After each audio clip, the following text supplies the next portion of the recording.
Times are in our lord's hands. సమయాలు మన చేతిలో లేవు, ప్రభు చేతిలో ఉన్నాయి కనుక అన్ని సమయాల్లో ప్రభువుకు మనం స్తుతులు చెల్లిద్దాం. దైవజనులు పాల్ గాంధీ గారు, వారి కుటుంబం, పిల్లలందరూ వారి కుటుంబాలను బట్టి ప్రభువుకు స్తోత్రములు చెల్లిస్తున్నాం, ప్రార్థిస్తున్నాము, సంతోషిస్తున్నాం.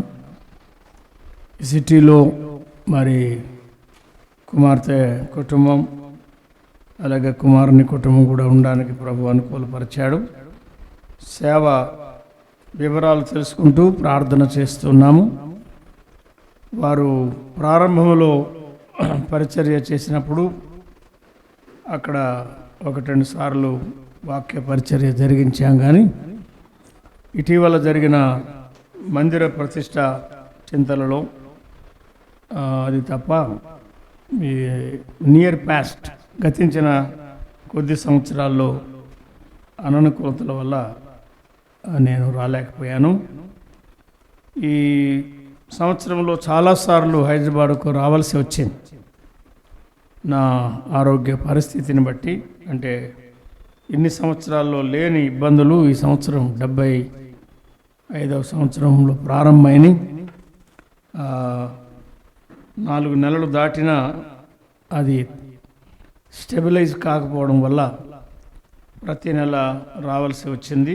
దానికి తోడు అశోక్ నగర్లో షారోన్ అసెంబ్లీ కూడా చిన్న శిశుదశలో ఉండగా కొంత సహాయం చేస్తూ వచ్చాను. మంచిది, మీటింగ్ అయిపోయి ప్రయాణంలోనైనా ఉంటాం అనుకున్నాను. నేను అనుకోవడం కానీ మరి సందర్భాన్ని బట్టి కొంత గమనించి ప్రారంభించారు. ఇంకా కొందరు రాగలరని ఆలోచించి మరి మామూలుగా పాడే పాటల కంటే ఎక్కువ పాడానేమో అనుకుంటున్నాను నేను. గనుక కొద్ది నిమిషాలు ప్రభు యొక్క వాక్యాన్ని మనం జ్ఞాపకం చేసుకుందాం. మీ మధ్య వాక్య అనుభవం కలిగిన ప్రియులు ఉన్నారు.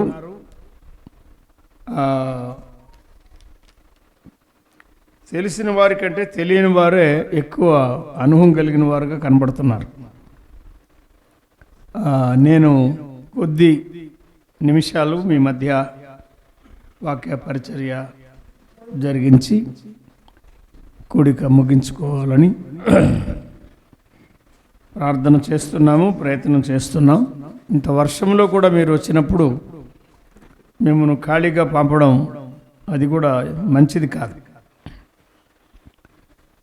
ప్రేమతో ఆహ్వానించినందుకు దైవ సేవకులు డేవిడ్ గారికి కుటుంబానికి, అలాగే ప్రవీణ్ వారి కుటుంబానికి, సంఘంలో బాధ్యత కలిగిన ప్రియులకు, వృద్ధులు జీవరత్నం గారికి నా యొక్క కృతజ్ఞతలు తెలియచేస్తున్నాను. ఈ రాత్రి నాతో కలిసి పాత నిబంధనలో ఎజ్రా గ్రంథానికి రండి.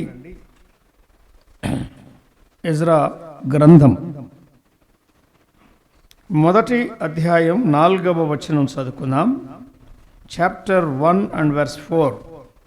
యెరూషలేములో ఉండు దేవుని మందిరమును కట్టించుటకై స్వేచ్ఛార్పణను కాక ఆయా స్థలముల్లోని వారు తమ యొద్ద నివసించు వారికి వెండి బంగారములను, వస్తువులను, పశువులను ఇచ్చి సహాయము చేయవలనని ఆజ్ఞాపించను.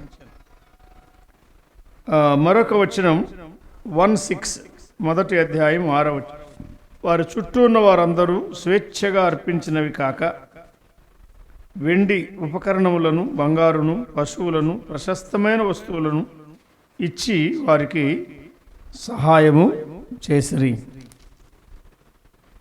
తిరిగి 5వ అధ్యాయం 2వ వచనం, చాప్టర్ 5 verse 2. షయల్తీయేలు కుమారుడైన జెరుబ్బాబెలును, యోజాదాకు కుమారుడైన యేషూవయును లేచి యెరూషలేములో ఉండు దేవుని మందిరమును కట్టనారంభించిరి. మరియు దేవుని యొక్క ప్రవక్తలు వారితో కూడా ఉండి సహాయము చేయుచు వచ్చిరి. 6వ అధ్యాయం 8వ వచనం, చాప్టర్ 6 and verse 8. దేవుని మందిరమును కట్టించున్నట్లుగా యూదుల యొక్క పెద్దలకు మీరు చేయవలసిన సహాయమును గూర్చి మేము నిర్ణయించినది ఏమనగా, రాజు యొక్క సొమ్ములో నుండి, అనగా నది అవతల నుండి వచ్చిన పన్నులో నుండి వారు చేయు పని నిమిత్తము తడవు ఏమాత్రమును చేయక వారి వ్రయమునకు కావలసిన దాని ఇయ్యవలెను.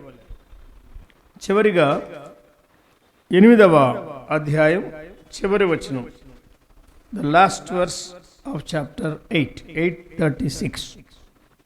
వారు రాజు యొక్క నిర్ణయములను రాజు యొక్క సేనాధిపతులకును నది యువతలో ఉన్న అధికారులకును అప్పగించిన తరువాత వీరు జనులకును దేవుని మందిరపు పనికిని సహాయము చేశారు.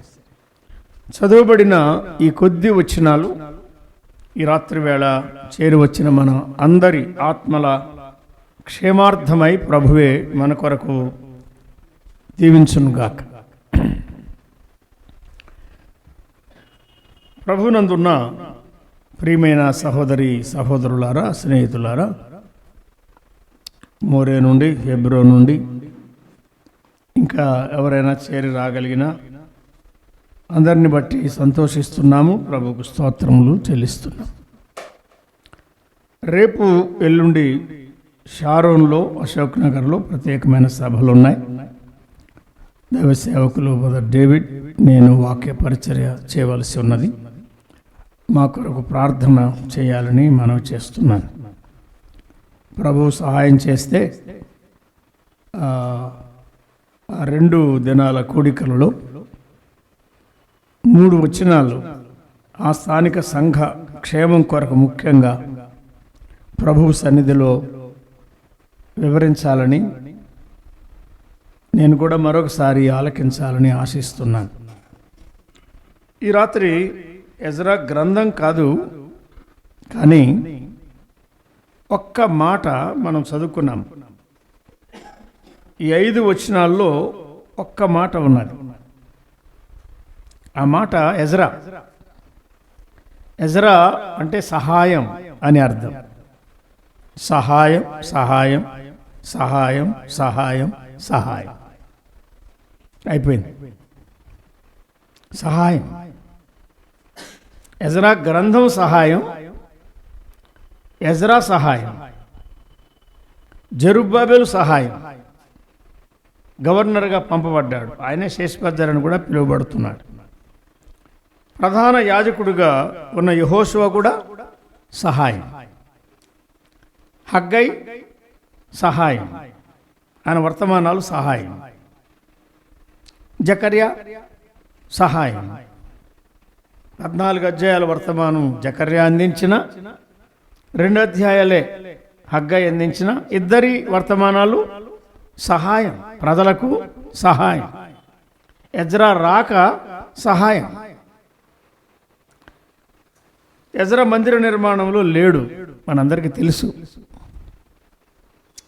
ఈ చరిత్ర 3 మాటల్లో చెప్పాలంటే, దేవుని వాక్యానికి అవిధేయత చూపించిన యూదులు 3 దఫాలుగా చెరలోకి వెళ్ళిపోయారు. ప్రభు అనుమతించాడు. అవిధేయత ఫలితం తప్పక మనం అనుభవించాలి. ఆనాటి యూదులు కానీ, ఈనాటి విశ్వాసులు కానీ. నమ్మిన వారికి నిత్యాజ్ఞ లేదు, కానీ వాక్యానికి అవిధేయత చూపించడం ద్వారా క్రమశిక్ష ప్రభువు చేస్తాడు. 3 దఫాలుగా చెరలోకి వెళ్ళిన వారు తిరిగి 3 దఫాలుగా యెరూషలేము పట్టణానికి, యూదా దేశానికి చేరి వచ్చారు. బైబిల్లో డేట్స్ ఉండవు, కానీ మనం ఆలోచిస్తే జెరుబ్బాబెలు నాయకత్వంలో 538 BC డేట్ తేటగా ఉన్నది. 538 క్రీస్తు పూర్వం. ఇది మొదటి అంచెలో ఆయనతో కూడా కొందరు వచ్చారు. యెహోషువ వచ్చాడు, జెరుబ్బాబెలు వచ్చాడు. మత సంబంధంగా యెహోషువ ఆరాధన కార్యక్రమాలు జరిగిస్తూ వచ్చాడు.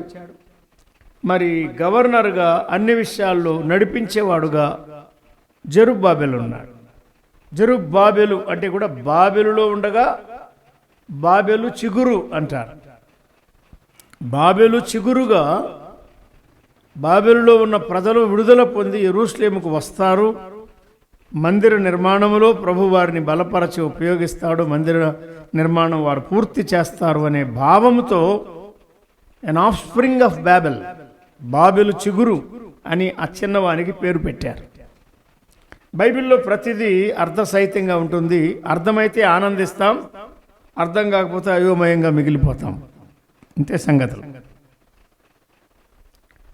వాక్యము మనకు అర్థమైనప్పుడు we will enjoy the inspiration of the spirit of God. దేవుని ఆత్మ ఆవేశం ద్వారా ఇంత చక్కగా వ్రాయబడింది అని మనము ఆనందిస్తాం, ఆరాధిస్తాం.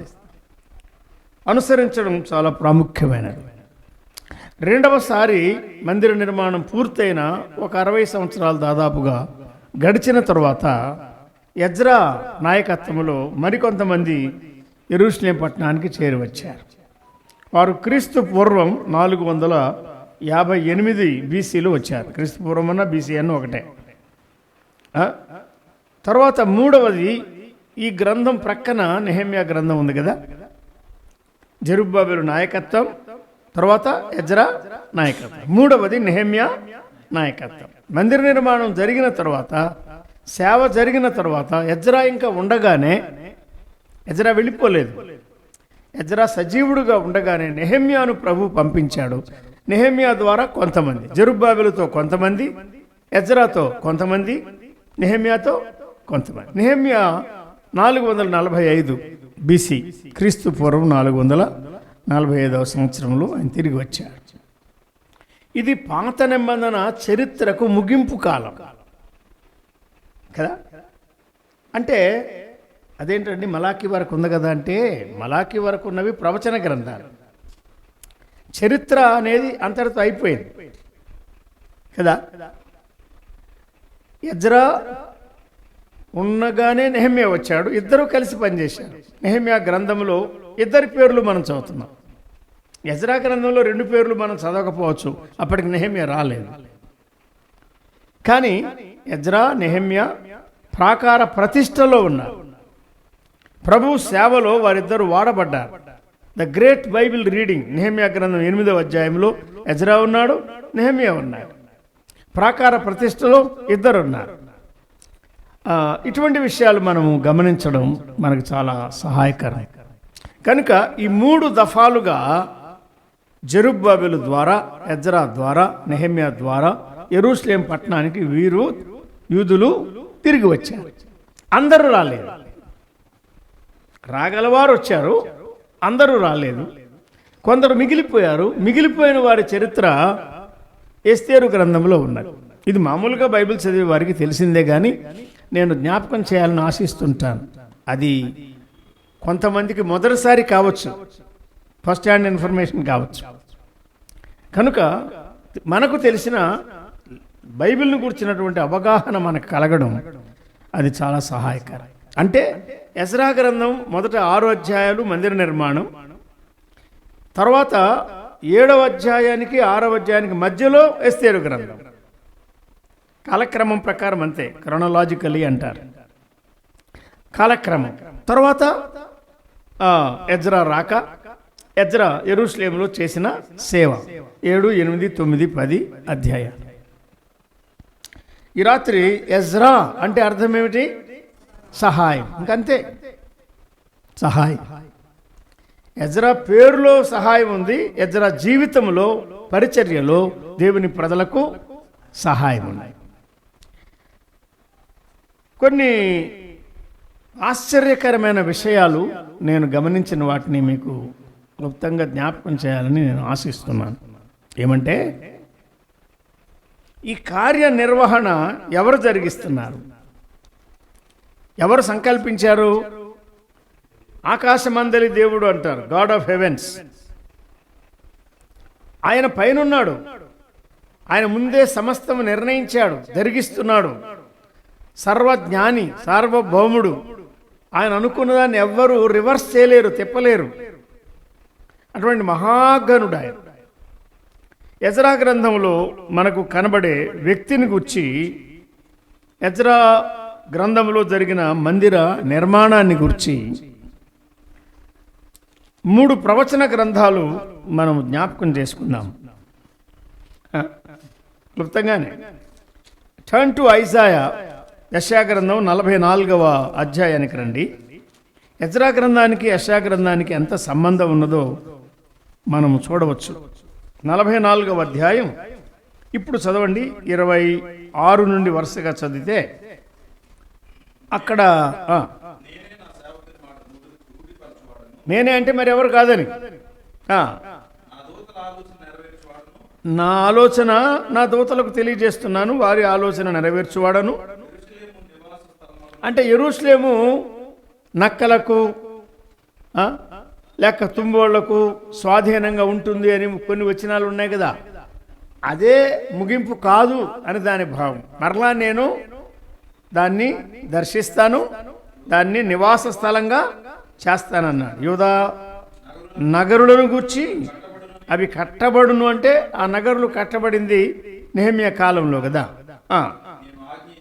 ఆజ్ఞ ఇచ్చాను, పాడైన ప్రతిదాన్ని బాగు చేస్తాడు ఆయన. పాడైన పాపి జీవితం బాగు చేస్తాడు, పాడైన విశ్వాస జీవితం బాగు చేస్తాడు, పాడైన పట్టణాలు బాగు చేస్తాడు, దేశాలు రాజ్యాలు బాగు చేస్తాడు. పాడైన వాటిని బాగు చేస్తాడు, బాగున్న వాటిని పాడు చేయడం సాతాను పని, పాడైన వాటిని బాగు చేయడం మన ప్రభు పని, పరిశుద్ధాత్మ పని. చదవండి.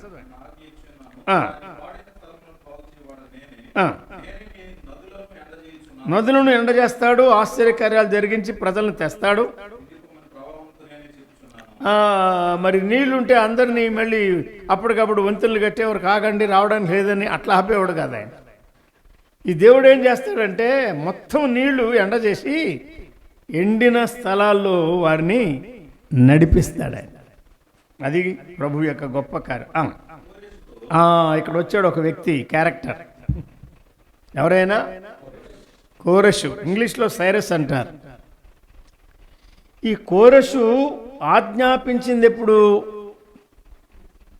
క్రీస్తు పూర్వము జెరుబ్బాబెలు 538లో వచ్చాడని ఇప్పుడే మనం మాట్లాడుకున్నాం. 538వ సంవత్సరంలో అతడు రాబోతూ ఉన్నాడు. మరి ప్రవచనం చెప్పిన వాడు ఎప్పుడు చెప్పాడు? 6వ శతాబ్దంలో చెప్పాడా? కాదు. యెషయా అంటే 8th century ప్రాఫెట్ అంటారు. 8వ శతాబ్దపు ప్రవక్త. 8వ శతాబ్దపు ప్రవక్త 4వ శతాబ్దంలో రాబోయే లేక 5వ శతాబ్దంలో 300 సంవత్సరాల తర్వాత పుట్టబోయే వ్యక్తిని గురించి మాట్లాడుతున్నాడు.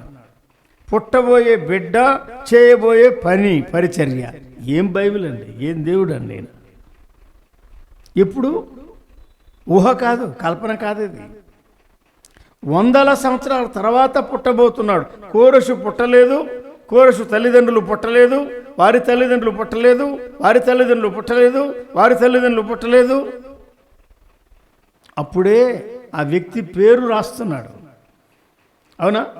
బైబిల్లో యెషయా చెప్పిన పేరుకు చరిత్రలో వచ్చినటువంటి కోరెషుకు ఏమీ తేడా లేదు.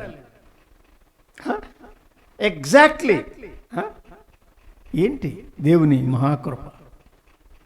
పుట్టకముందే పుట్టబోయే పిల్లలు చేయబోయే పని ఆయన రాస్తున్నాడు కోరెషును గురించి. అది ఒక ఆశ్చర్యకరమైన విషయం. యెషయా ప్రవచించాడు, ఆ ప్రవచనము నెరవేరింది ఎజ్రా గ్రంథములో. ఎజ్రా రాలేదు అప్పటికి, కానీ జెరుబ్బాబెలు కోరెషు ఆజ్ఞకు లోబడి ప్రేరేపించబడి యెరూషలేముకు వెళ్ళాలి, దేవుని మందిరం కట్టాలి అని బయలుదేరి వచ్చాడు. అది ఒకటి. రెండవది ఇర్మియా గ్రంథం 25వ అధ్యాయం 11 చూడండి, అది కూడా చదవండి. జెరమయా 25:11.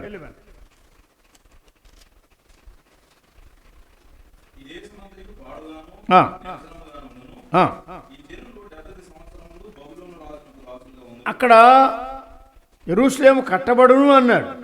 మనం పూర్తిగా చదవలేదు సమయాన్ని బట్టి.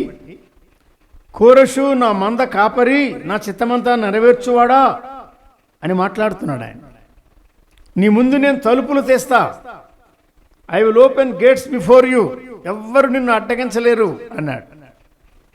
చెరగా పట్టబడిన యూదులు కల్దీయుల కాలంలో చెరగా పట్టబడి బబులోను వారి చేతి క్రింద ఉండి, తర్వాత మాదీయులు పారసీకులు అనేవారు పరిపాలించిన కాలంలో ఉండి, కోరెషు ఆజ్ఞ ప్రకారం కోరెషు ఆజ్ఞ జారీ చేయగా ఆజ్ఞకు లోబడి రాగలిగిన వారు వచ్చారు. మిగతా వారు రావాలని ఆలోచన ఉన్న వయసును బట్టి కానీ ఆరోగ్య పరిస్థితిని బట్టి కానీ అక్కడే ఉండిపోయి కట్టబడే మందిరం సేవ కొరకు సహాయం చేశారు. కనుక వచ్చిన వారు మందిర పనికి సహాయకరంగా ఉన్నారు, రాలేకపోయిన వారు కూడా మందిర పనికి సహాయకరంగా ఉన్నారు. మనం ఎప్పుడైనా ప్రభువు పనికి సహాయకరంగా ఉండాలి. ఎజర్ అంటే సహాయం అని అర్థం. ఎలి ఎజర్, ఎబే నెజర్, అబి ఎజర్. ఎజర్ ఆ శబ్దములో హెల్ప్, సహాయం అనేటువంటి అర్థం ఉన్నది. మనం సహాయంగానే ఉండాలి కానీ ఎన్నడూ ప్రభు పనికి, సువార్తకు, సంఘానికి ఆటంకంగా ఉండకూడదు. ఆ ఒక్క సంగతి రాత్రి మనం గుర్తుపెట్టుకుంటే, నేర్చుకుంటే చాలా, జ్ఞాపకం ఉంచుకొని అనుసరిస్తే చాలు. సహాయం చేస్తున్నారు వారు. రెండవది, ఎంతకాలం వారు ఆ చెరలో ఉంటారో చెప్పాడు ఈయన ఇర్మియా. ఏమని చెప్పాడు? ఈ జనులు 70 సంవత్సరములు బబులోను రాజుకు దాసులుగా ఉంటారు. ప్రొఫెసీ of Isaiah number 1, ప్రొఫెసీ of జెరమయా number 2. మూడవది దానియేలు గ్రంథం 9వ అధ్యాయానికి రండి. దానియేలు గ్రంథం 9వ అధ్యాయం 2వ వచనం చదువుకుందాం.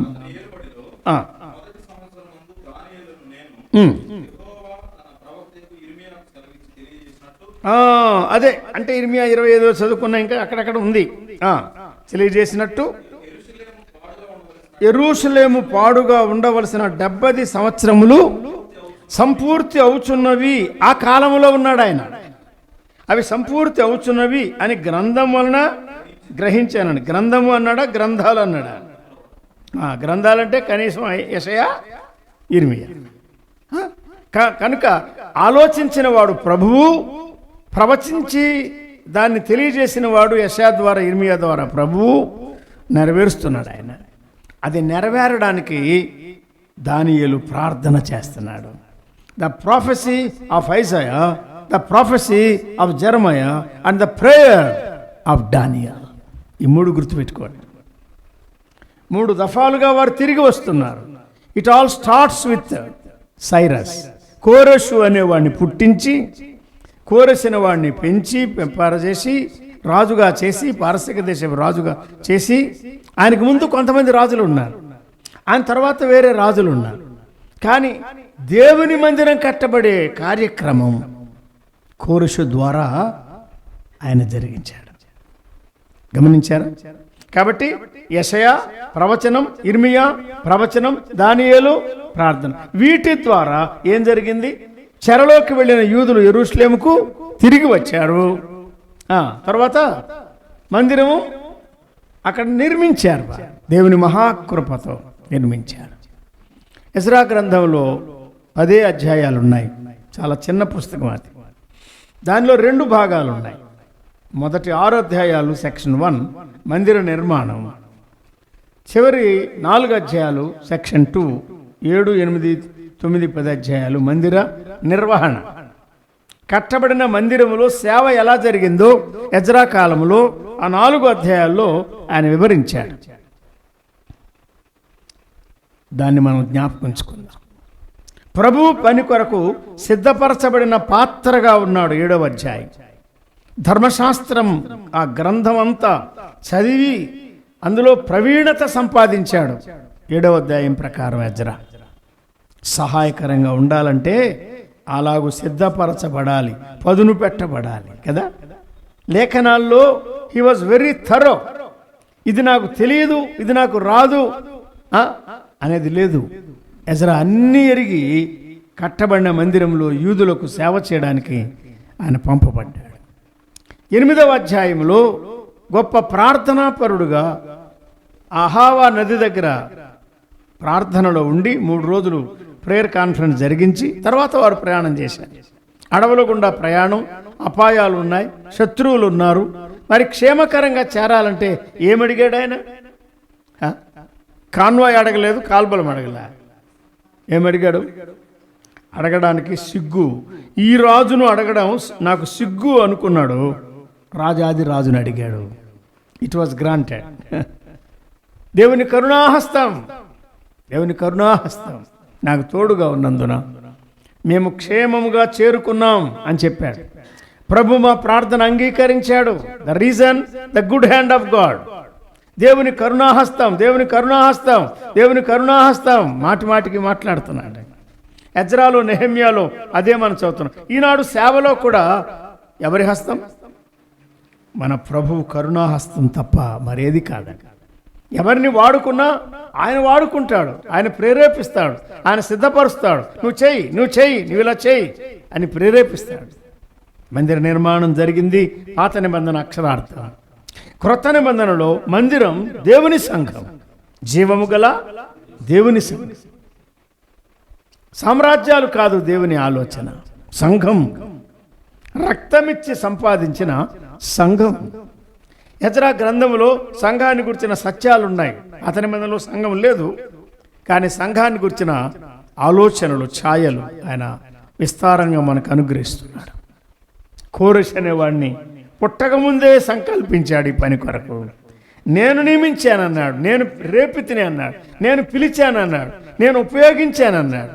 నీ ఎదుట నేను తలుపులు తెస్తా, ఎవ్వరూ ఆపలేరు అని చెప్పాడు. అలాగే జరిగిందండి. ఏంటి? వేల వేల ప్రజలు బాబెలు నుండి లేక షోషను కోట నుండి బయలుదేరి యెరూషలేముకు రావడం. వారు వెళ్ళవచ్చు, మందిరం కట్టడానికి వెళ్ళవచ్చు అని ఆజ్ఞ. మొదటి అధ్యాయం. మందిరం కట్టడానికి వారు చేసిన ప్రయాణం 2వ అధ్యాయం. మందిరం కట్టడానికి వారు వేసిన పునాది 3వ అధ్యాయం. మందిర నిర్మాణంలో వారు ఎదుర్కొన్న ఆటంకాలు 4వ అధ్యాయం. ఆటంకాల మధ్యలో ప్రభువు ప్రవక్తలను పంపి తన పని కొనసాగించిన విధానం చెప్పాడు. ఆగిపోని పని, కొనసాగిన పని, అది కంటిన్యూ అవుతూ వచ్చింది. 6వ అధ్యాయం. దేవుని మందిరం పని వారు పూర్తి చేశారు. ఈ ప్రకారంగా వారు మందిరాన్ని ముగించారు, ప్రతిష్ఠించారు. తర్వాత సేవ చేసేవారిని, యాజకులను, లేవీయులను తరగతుల వారికి అప్పగించారు అని చెప్పారు. అంటే 6 అధ్యాయాలు కొన్ని ముక్కల్లో మనం ఈ రాత్రి గుర్తు చేసుకున్నాం. సారాంశం ఎజ్రా సహాయం. పెద్దల ద్వారా సహాయం, ప్రవక్తల ద్వారా సహాయం కదా, నాయకుల ద్వారా సహాయం, అంటే గవర్నర్గా ఉన్నాడు ఆయన. యాజకుని ద్వారా సహాయం, ప్రజల ద్వారా సహాయం, ప్రయాణమై వచ్చిన వారి ద్వారా సహాయం, చిన్నవారి ద్వారా, యవనస్తుల ద్వారా, పెద్దవారి ద్వారా సహాయం, రాలేక అక్కడ ఆగిపోయిన వృద్ధుల ద్వారా కూడా సహాయం. మందిరానికి సహాయం కావాలి. ఎప్పుడైనా మనం ఎలాగూ సహాయం చేయగలం? ఆలోచన చేయండి. ఎలాగూ మనం సహాయం చేయగలం?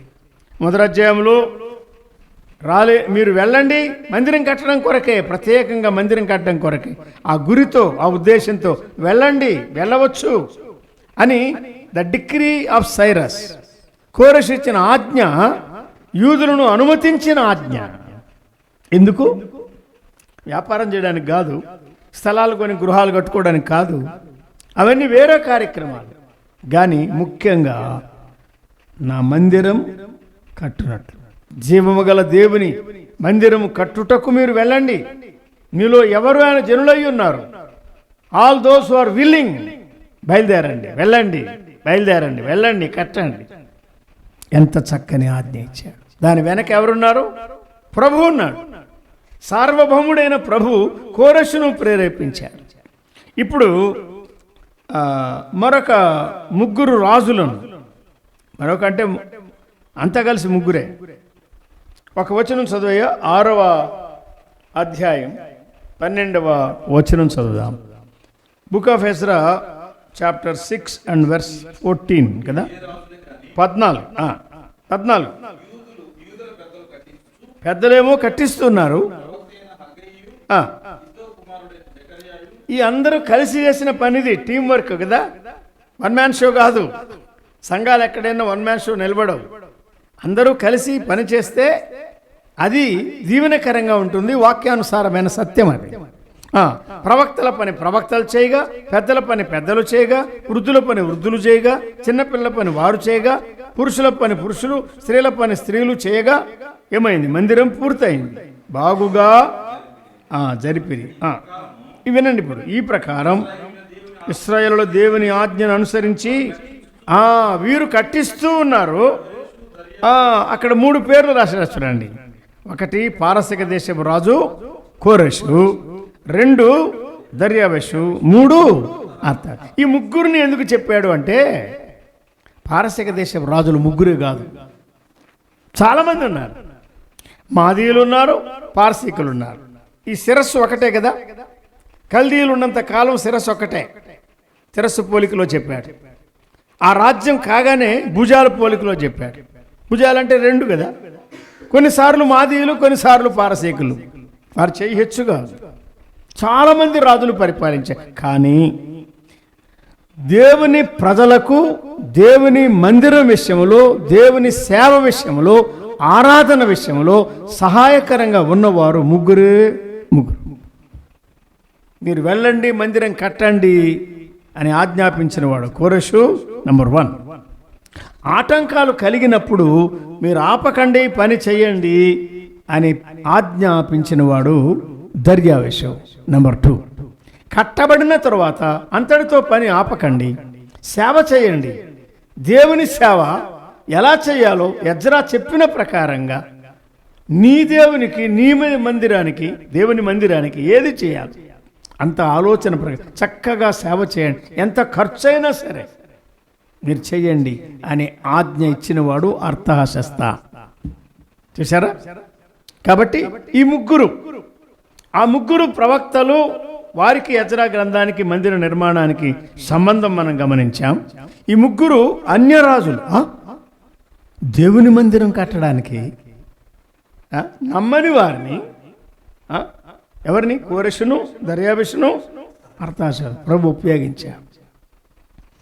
దీన్ని బట్టి ఎవరైనా రాజీ పడ్డానికి ఈ వచనం అవకాశంగా తీసుకుంటారేమో అని ఒక ప్రక్కన భయం ఉంది. అందుకే బ్రదర్, ఎమ్మెల్యే గారు ఇచ్చింది, ఎంపీ గారు ఇచ్చింది, ఆ ఫండ్స్తో మేము మందిరం కట్టుకున్నాం. తప్పే ఉంది బ్రదర్, బైబిల్ ప్రకారం ఇది ఏముంది? అన్యులను కూడా ప్రభు వాడుకుంటాడు కదా, శ్యాంబాబు చెప్పాడని కూడా అంటారు. ఎక్సెప్షనల్, ఎక్కడా వాడుకోలేదు ఆయన. ఐగుప్తు నుంచి విడుదల పొంది వచ్చేటప్పుడు మాత్రమే ఐగుప్తీయుల ద్వారా దేవుని ప్రజలకు జరిగిన అన్యాయం, ఆ నష్టాన్ని ఆయన భర్తీ చేసి నిరూపించాడు. ఒక్కసారి మీరు వెళ్ళినప్పుడు ఒట్టి చేతులతో వెళ్ళరు అన్నాడు కనుక వీరికి రావాల్సినటువంటి పిఎఫ్లు, బోనస్లు, ఇంక్రిమెంట్లు, అరియర్స్, ఆల్ అరియర్స్ ఇప్పించి పంపించాడు. మీరు పోయి అడగండి, అంతే మీ పని. అడగడం మీ పని, ఇవ్వడం వాళ్ళ పని. ఎందుకు అడుగుతున్నారో మీకు తెలియదు, ఎందుకు ఇస్తున్నారో వాళ్ళకి తెలియదు, అది నాకు తెలుసు అనుకున్నాడు. వచ్చిన తర్వాత ఇప్పుడు ఎవరి యొద్ద బంగారు ఉందో తీసుకురండి అంటున్నాడు ఆయన. ఎవరైతే వెండి ఉన్నదో, ఏది ఉన్నదో తీసుకురండి, మందిర నిర్మాణం కొరకంటే ఇస్తున్నారు. తన మందిర పని కొరకు ఆయన ఇప్పించాడు. అది ప్రత్యేకమైన సందర్భం. ఇది కూడా ఒక ప్రత్యేకమైన సందర్భం. ఈ 2 తప్ప అన్యజనుల ద్వారా దేవుని మందిర కార్యాలు అంటే ప్రోత్సహించడం అటువంటివి బైబిల్లో మనకు కనబడదు. క్రొత్త నిబంధన కాలంలో క్రీస్తు రక్తం, గొర్రెపిల్ల రక్తంతో విడిపించబడిన వారినే ఆయన వాడుకుంటున్నాడు. వారు చాలు. వారు చేయలేంది నమ్మని వారు ఏం చేయలేరు. ఆయన పని కొరకు స్వార్థ కానీ, స్థలాలు కానీ, మందిరాలు కానీ ఎవరైనా ప్రేరేపించబడిస్తే తప్పు కాదు, ప్రభు ఉపయోగిస్తాడు, విశ్వాసం వాడుకుంటాడు. కానీ ఇక్కడ ప్రభువు చాలా విశేషమైన అసాధారణ రీతిలో ఈ రాజులను వాడుకున్నాడు. అంటే వారి మెడలు వంచి, అన్ని రాజులు వారి మెడలు వంచి, మీకు ఈ ప్రభుత్వము, ఈ స్థానము, ఈ పీఠము, ఈ అధికారం ఇదంతా ఇచ్చింది నేను చెప్పినట్టు మీరు చేయాలా అన్నాడు. చేశారు వారు. చూసారా? లోకములో ఉన్న రాజులందరినీ ఆయన చేతిలో దాసులుగా చేసుకున్నాడు ఆయన. ఆ సత్యం మనం గమనించాలి. బాబెలు రాజును యూదుల మీదకి రమ్మని పంపించి తీసుకొచ్చిన వాడు ఆయనే. ఆయన పట్టుకుని వెళ్ళిన తర్వాత మోతాదు మించి శిక్ష విధించినప్పుడు బాబెలు రాజుకు శిక్ష విధించిన వాడు కూడా ఆయనే. అది ఆయనకు తగును. మన ప్రభువుకు ఎవ్వరూ ఎదురు చెప్పలేరు. ఆయనకు ఎదురు చెప్పగలవారు ఎవ్వరు లేరు. ఆయన చేసేదంతా నమ్మకమైనది, అంతా న్యాయమైనదే చేస్తాడు. గనుక ఈ సంగతులు మనం జ్ఞాపకంచుకుందాం. మీరు వెళ్ళవచ్చు, సహాయం చేయడానికి వెళ్ళండి అన్నాడు ఒకసారి. వారు వెళ్ళారు అన్నాడు మరొకసారి. ఆగిపోయిన పని 5వ అధ్యాయంలో ప్రవక్తలను పంపగా వారు మందిర నిర్మాణంలో సహాయము చేయుచు వచ్చిరి అన్నాడు.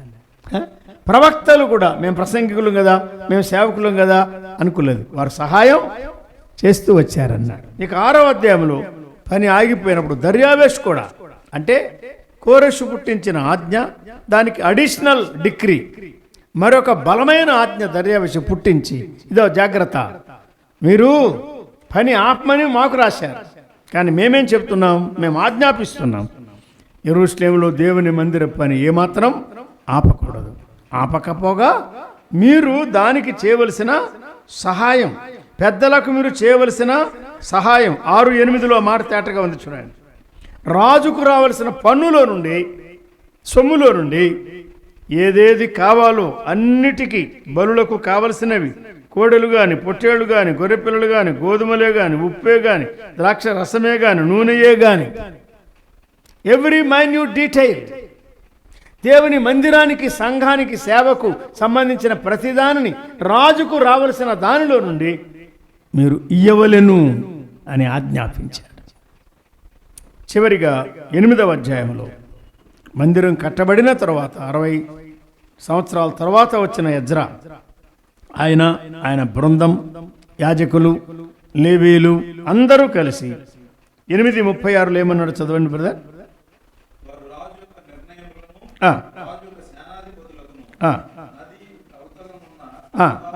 ఈ నిర్ణయాలు ఎవరివి? కోరెషువి కాదు, దర్యావేషువి కాదు. 7వ అధ్యాయంలో 8వ అధ్యాయంలో కొన్ని నిర్ణయాలు ఎవరివి? అర్తహషస్త అనే రాజు చేసిన నిర్ణయాలు. ఆయన ఏ నిర్ణయాలు చేశాడు? దేవుని సేవకు సంబంధించిన నిర్ణయాలు చేశాడు ఆయన. ఎంతమంది ఆలోచన చూడండి. The house of God, the service of God, 2 great things. ఎప్పుడైనా బైబిల్లో 2 ముఖ్యమైన విషయాలు, ఒకటి మందిరం, మరొకటి సేవ. కొరింథీ మొదటి పత్రిక సంఘం చెప్పాడు, 2వ పత్రిక సేవ చెప్పాడు. తిమోతి మొదటి పత్రిక సంఘం చెప్పాడు, 2వ పత్రిక పనివాడు, సేవకుని చెప్పాడు. మందిరం, సేవ. మొదటి 6 అధ్యాయాలు మందిరం నిర్మాణము కొరకు పంపబడుట చెప్పాడు మొదటి అధ్యాయం. వారి ప్రయాణ వివరం చెప్పాడు 2వ అధ్యాయం. 3వ అధ్యాయం పునాది వేశారు. దేనికి? మందిరానికి పునాది వేశారు, ఇంటికి కాదు, మందిరానికి పునాది వేశారు. 4వ అధ్యాయం అందులోనే ఆటంకాలు వచ్చాయి. 5వ అధ్యాయం ఆటంకాల మధ్యలో పని ఆగిపోకుండా ప్రవక్తలను ప్రభు పంపగా మళ్ళా పని ప్రారంభమైంది. 6వ అధ్యాయం పని చక్కగా ముగించారు. పెద్దల పని పెద్దలు, ప్రవక్తల పని ప్రవక్తలు, యాజకుల పని యాజకులు, లేవీల పని లేవీయులు, ఎవరి పని వారు చేయగా, ఎవరు చేయగల సహాయం వారు అందించగా మందిరం పూర్తయినట్టుగా మనం గమనిస్తున్నాం. తర్వాత ఎజ్రా వచ్చి దేవుని మందిరం ఎంత వాక్య పోషణ అక్కరగా ఉన్నదో గ్రహించాడు. ప్రవీణత గల శాస్త్రిగా ఆయన సిద్ధపరచబడిన వాడుగా ఉండి ప్రభు చేతిలో బలమైన సాధనంగా ఆయన వాడబడ్డాడు. ఆయన తెచ్చిన పాత్రలు 8వ అధ్యాయం, ప్రయాణ వివరాలు 7-8 అధ్యాయాల్లో చెప్పాడు. ఆయన ప్రార్థన 9వ అధ్యాయం, ఆయన దేవుని ప్రజల మధ్య చేసిన ఖచ్చితమైన దిద్దుబాటు, అంటే ప్రత్యేకత అనే దాన్ని ఆయన స్థాపించాడు. కానీ కార్యం వారు చేసినప్పుడు దాన్ని ఖండించి ప్రజలలోంచి వారిని వెలివేసి దేవుని ప్రజలను ప్రత్యేకపరిచి దేవుని పరిశుద్ధతకు ఆయన స్థానాన్ని బలపరిచాడు. ఎజ్రా పరిచర్య, అటువంటి పరిచర్య ఈ దినాల్లో కూడా మనకు చాలా అవసరమైనది. అంతవరకు మనం జ్ఞాపకం ఉంచుకుందాం. 5 మాటలు నేను సహాయకరంగా చెప్పి ముగిస్తాను. వాక్యానికి ముగింపు ఉండదు, కానీ మనం ఏదో చోట ముగించాలి కదా. మనం చేయవలసిన సహాయం, మనం చేయగలిగిన సహాయం. ఈ రాత్రి మనం ఒక్క సంగతి మనసులో పెట్టుకుందాం. నేను ఏ రకంగా సహాయకరంగా ఉండగలను? నేను ఏ రకంగా సహాయకరంగా ఉండగలను? కొరింథీ 2వ పత్రిక 1వ అధ్యాయం. కొరింథీ 2వ పత్రిక చూడండి, 1వ అధ్యాయం. పౌలు శ్రమలలో ఉన్న వారిని ఆదరించడానికి ఈ పత్రిక వ్రాశాడు. అందులో ప్రారంభమే ఆసియాలో వారికి తటస్థించిన శ్రమను గురించి కొద్దిగా ప్రస్తావించాడు. దానిలో 10వ వచనం చదువుకుందాం. ఏమన్నాడు? ఆయన అట్టి గొప్ప మరణం. అవునా? ఇదిగో బ్రదర్ని తప్పించాడు. ఇక్కడే జీవరత్న గారు దృష్టాంతంగా ఉన్నారు. డాక్టర్ మిట్రా గారిని తప్పించాడు ఈ నెల రోజుల లోపలే. నన్ను తప్పించాడు. నేనో కేసు అందులో ఎగిరిపోవాల్సిందే. మనం ఏ పాటి వారం? ఇంతలో కనబడి అంతలో మాయమైపోయేవారు మేము కామా? మనల్ని జ్ఞాపకం చేసుకోవడానికి మనం ఏ పాటి వారం? What is man? ఎన్నడూ అతిశయింపకూడదు. Lifelong learners, lifelong humility, lifelong humility, stability మన జీవితాల్లో ఉండాలి. అదే ప్రభు కోరుకుంటాడు. చదవయ్యా 10వ వచనం. అట్టి గొప్ప మరణం నుండి మమ్మల్ని తప్పించెను. అంటే తప్పించేవాడు ఇక ముందు కూడా తప్పిస్తాడు. ఆయన ఎన్ని యాక్సిడెంట్లు తప్పించాడు ఆయన. ఇక ముందుకును తప్పించును. ఈ మాట పట్టుకోండి. మనం ఏ రకంగా సహాయం చేయగలం? ఏమన్నాడు ఇక్కడ?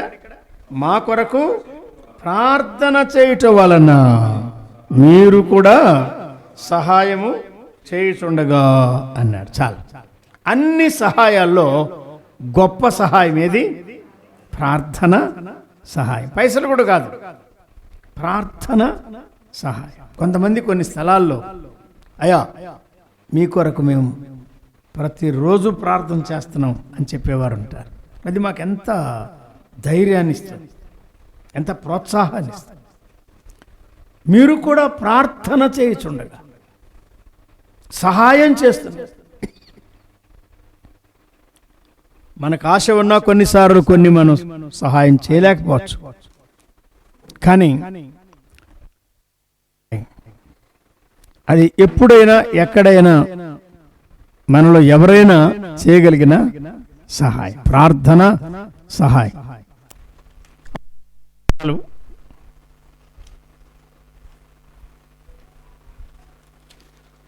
18వ అధ్యాయం. Thank you.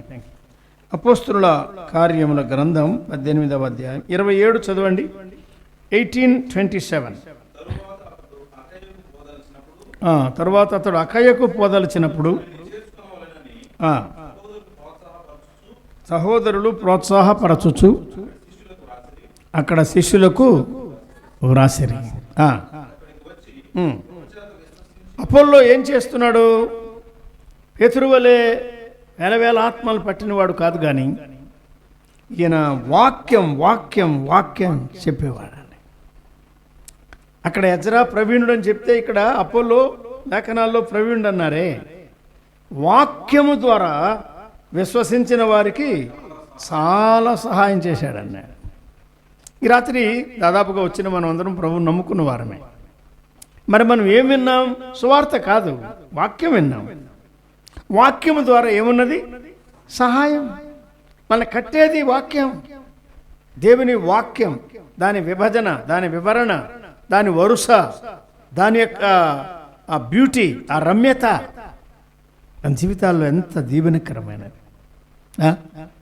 ప్రభువా ఇంత చక్కని గ్రంథం మాకు ఇచ్చావా అని ప్రభువుకు మనం స్తోత్రం చెల్లిస్తాం. ఎవ్వరికీ తెలియజేయలేదు, ఇశ్రాయేలుకు మాత్రమే తెలియజేశాడన్నాడు పాత నిబంధన.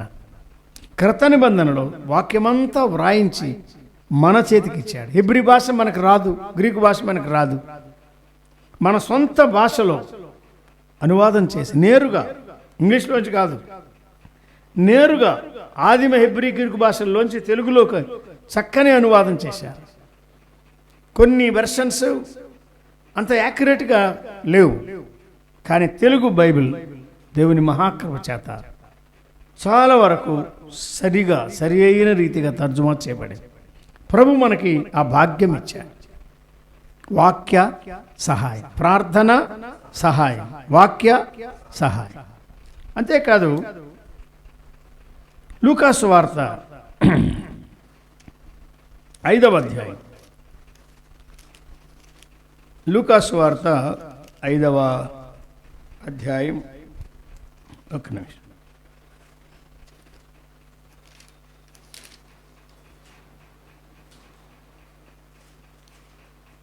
ఏడవ వచనం చదువుకుందాం. 5:7 వారు వేరొక దోణిలో ఉన్న తమ పాలివారు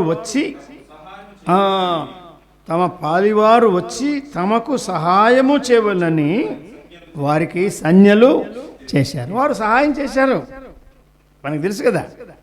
2 దోణులు మునుగునట్లుగా ప్రభు ఏం చేశాడు? వీరు చాలరని అదే పని like minded believers, like minded workers, ప్రభు పనిలో సహాయం చేసేవారు కావాలి. పనిలో సహాయం. మార్త బేతనీలో ఉండగా మరియ మీద కంప్లైంట్ చేసింది. ఎందుకు? పనిలో సహాయం చేయ. బాగా కుదురుగా కూర్చున్నావు, నువ్వు కూర్చుంటే వంట అయిపోతుందా? ఇంట్లో 13 ఉన్నారు అనా, 12 మంది శిష్యులు, ప్రభువు కదా. మళ్ళీ వీళ్ళు 6 కనీసం 16 ప్లేట్లు. ఎంత పని ఉన్నది. ఒక్కతే ఈ పనంతా నేను ఒంటరిగా చేయడానికి నన్ను విడిచిపెట్టినందున నీకు చింత లేదా అని ప్రభు మీద ఆమె సణుగుతూ ఆయాసపడతా ఉంది. కారణం ఏమిటంటే lack of spending time at the feet of the lord. ప్రభువు పాదాల దగ్గర తగినంత సమయం మార్త కనిపెట్టలేదు. అందుకే ఆమెకి బీపీ పెరిగింది. మరియా ప్రభు పాదాల దగ్గర ఉంది కనుక ఉత్తమమైన దాన్ని ఏర్పరచు. పనిలో సహాయం చేయాలి. మనం పని దొంగలంగా ఉండకూడదు కదా. పనిలో సహాయం, ప్రార్థన సహాయం, వాక్య సహాయం, పనిలో సహాయం. అంతేకాదు మనం సహాయం చేయగలిగిన విషయాలు ఎన్నో ఉంటాయి. ఫిలిప్పీ పత్రిక 4వ అధ్యాయం, ఫిలిప్పీ పత్రిక 4వ అధ్యాయం 3వ వచనం చదువుకుందాం.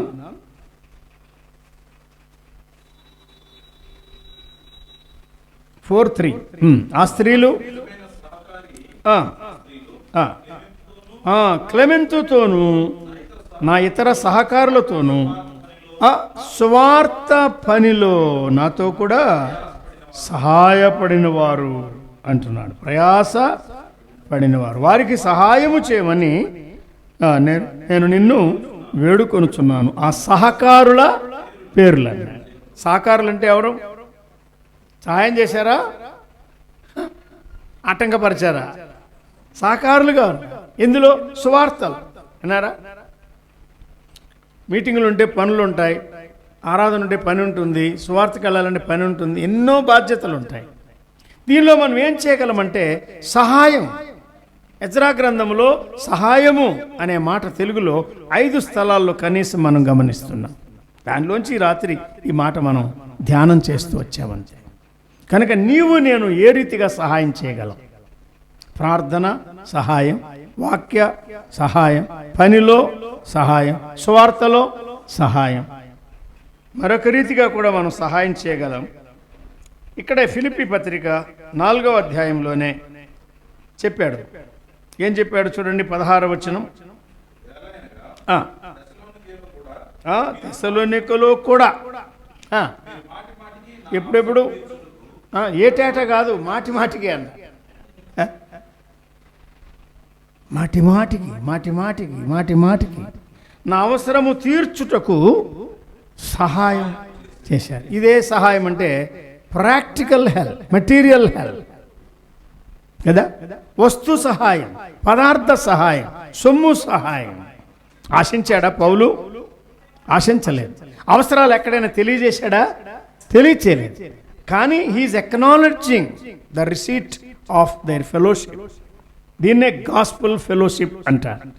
జస్టిస్ శామ్యుల్ గారు, టీజీ శామ్యుల్ గారు, రిచ్ గారు ఉన్న దినాల్లో వారు ప్రభువారికి ఇచ్చిన సొంత సొమ్ముతో ప్రారంభించారు gospel fellowship trust of India అని, జిఎఫ్టిఐ.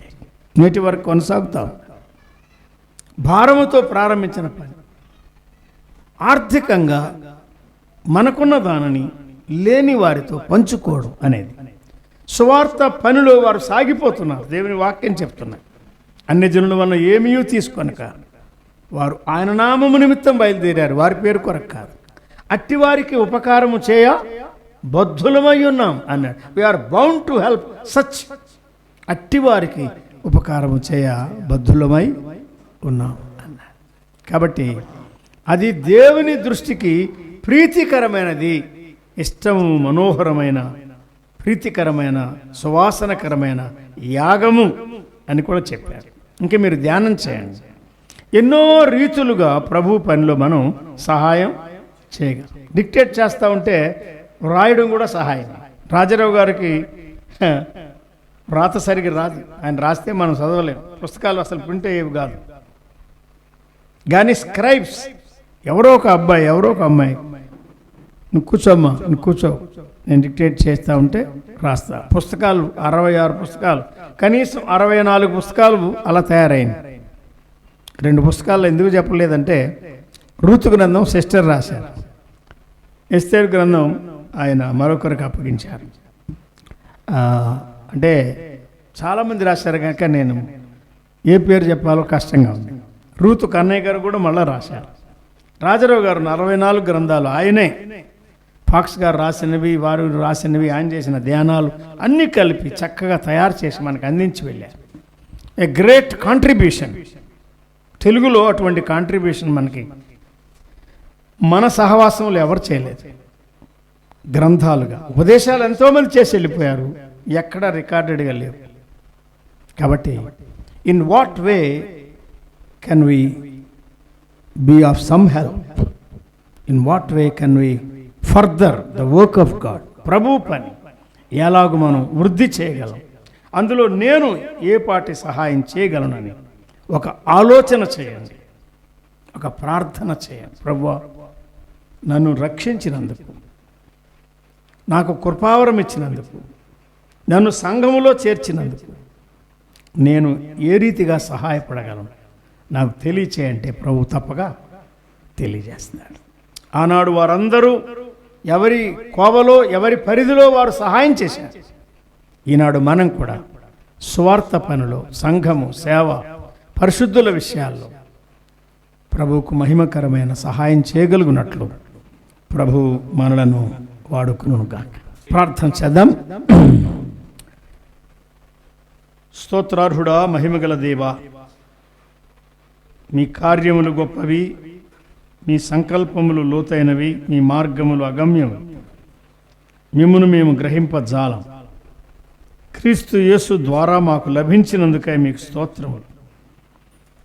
చింతల్లోనూ భరతనగర్లోనూ మీ నామాన్ని ఘనపరచుకొనొచ్చు మీ దాసుడు డేవిడ్ గారిని, కుటుంబాన్ని, ఇంకా మీ దాసులు పాల్ గాంధీ గారి కుటుంబాలు మాత్రమే కాక ఆయా ప్రాంతాల నుండి తీసుకుని వచ్చి ఈ మహానగరాల్లో, జంట నగరాల్లో సంఘాల పనిలో సాక్షులుగా మీరు వాడుకునే ప్రియులను బట్టి మీకు స్తుతులు చెల్లిస్తున్నా. మా మధ్య ఉన్న ప్రియులు జీవరత్న గారిని బట్టి మీకు వందనాలు. ఇక్కడ మొదటిసారిగా వాక్య పరిచర్య చేయడానికి నాకు ఈ రాత్రి ద్వారము తెరచే అవకాశం ఇచ్చారు.